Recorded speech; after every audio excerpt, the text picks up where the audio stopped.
Hi, I'm Jill Aronofsky, and I'm Saipanstamper living on the island of Saipan. And I'm going to show you a cross card today. It's a pretty easy one. Cross cards have gotten a little popular recently on the web. Um, and I want to do the easy one. So I'm going to show you and see how you like it. It's great for a sympathy card or confirmation card.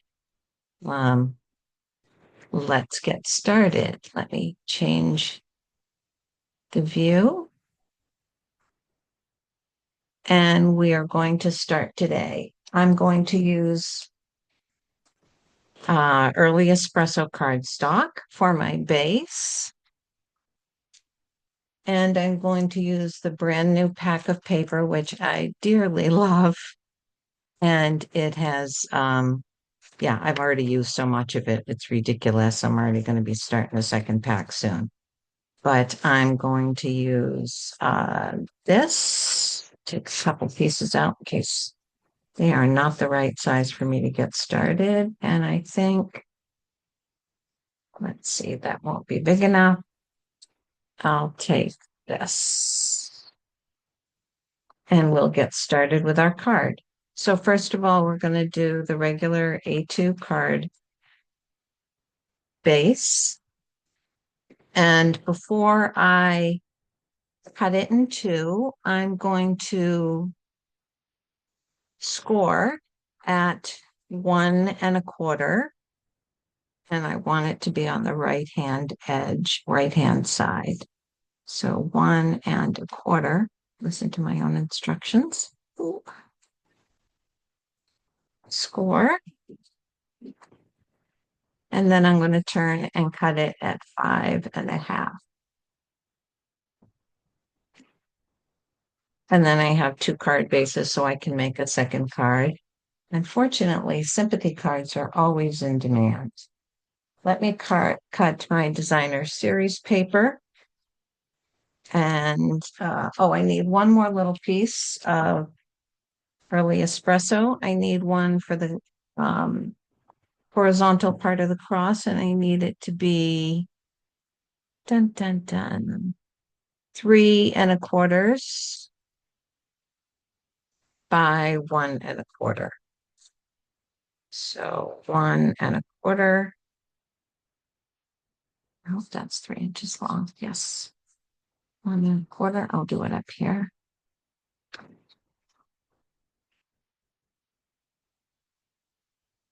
By 3 1/4. Okay. Now we're going to cut our cardstock for the cross section. I need two pieces of designer series paper.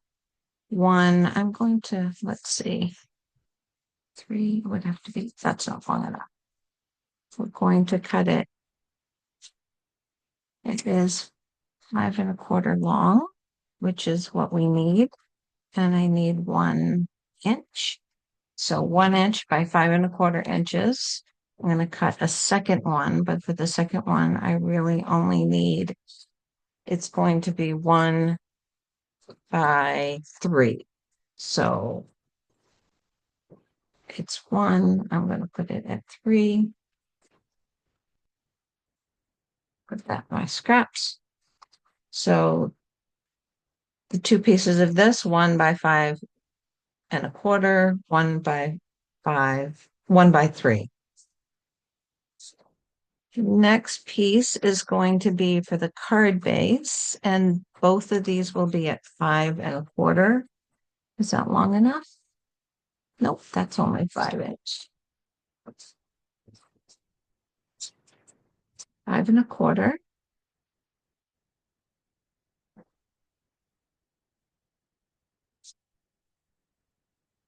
And I need one piece at 1.25, so 1 1/4 here. And then 2 3/4. My measurement's less than 1 1/2. I always measure on this side. If it's more than 1.5, I measure on this side. So I think that's it. Let's get started with our easy card. I also have a card base for the inside, which is 4 by 5.25. And I have a whole stack of those cut because I like to make cards. So we're going to fold this in half. Varnish the fold with our bone folder. And then fold the front back and burnish. So then we have this 1.25 piece, and this is how easy the card is. This is basically where your cross is going to be. It's super cute. I'll move this out of the way. So this piece is going to go here. And this piece is going to go on the inside, the 1.25. This is going to go on the inside. So when it closes, you have this. So I'm going to put both of those on with my glue.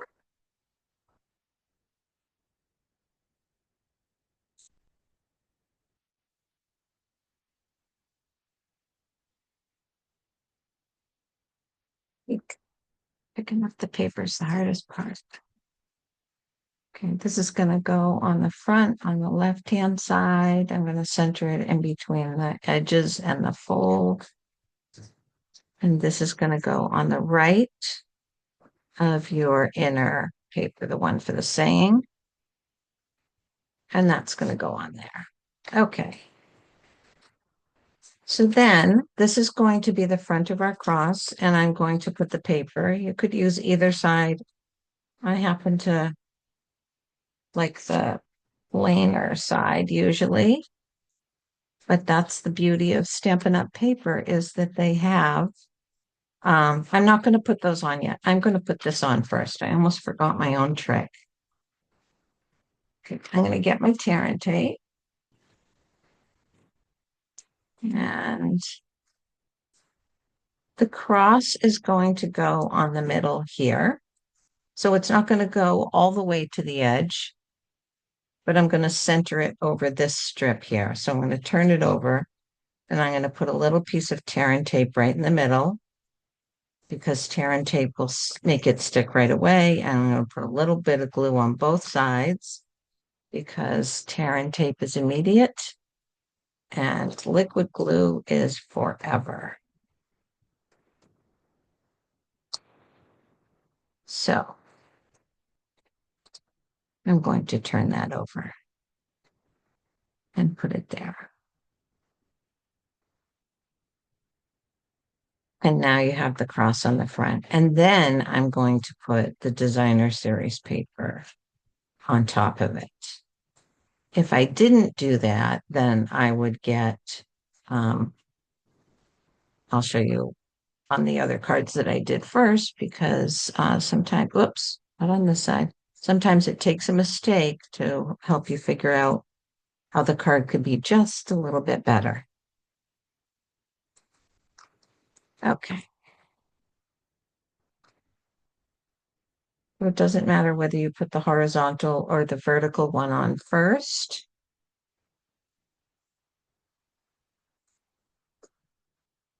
All right. There we go. If you were going to stamp on this paper, I would do it before you put it on here, because you have the other paper underneath and there's a slight, it might be hard to get a nice impression on it. So this is going to go on the inside of my card.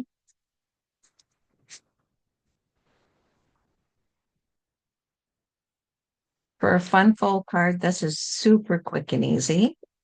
I hope you go and take a look at my other videos on YouTube. I have recently started posting again, and with a renewed ambition to do it every week. So far, I'm right on target. So isn't that beautiful? That is it. That is how simple this card is. I'm going to put the with deepest sympathy. This is from Something Fancy. And there really isn't a good one for the inside of this, so I'm going to find a different stamp set to do the inside. I have a scrap of white paper left over from cutting, and I'm going to ink this. Go ahead and stamp it on my scrap. Close my ink pad so I'm not wearing ink all day.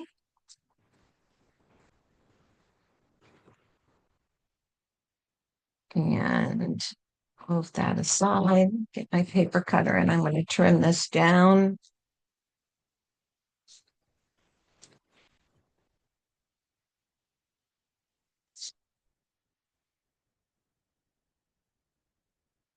So I've been stamping a long time with Stampin' Up. I never get tired of it. They just come out with so many amazing products and just play with different techniques and fun folds. And I can't wait to show you all of them. So I'm going to put this here on the front of the card. And I think I'm going to use dimensionals for just a little bit of oomph. And I think this pack of paper just is so versatile and has so many uses. So there's my saying. And on sympathy cards in particular, I love to add hearts or butterflies on top, just as a little something. Somehow, like sparkly pearls don't seem quite right to me.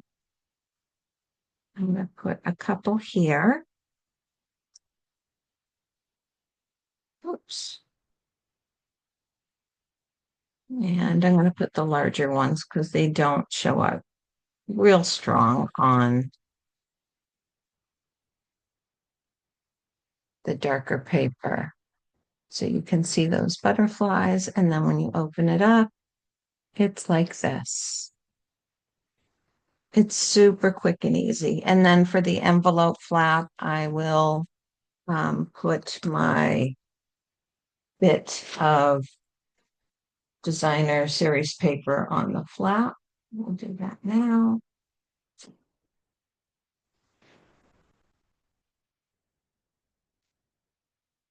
I'm just going to add a little glue here. I usually do this on all of my cards that use designer series paper. It makes it look more impressive and lets the recipient know you're going to get something fun in the mail.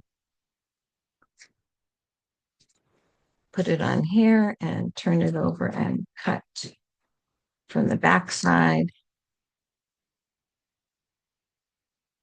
I have two other card designs that I made when I was trying this out. They both came out super cute, and I'll show you those in one moment.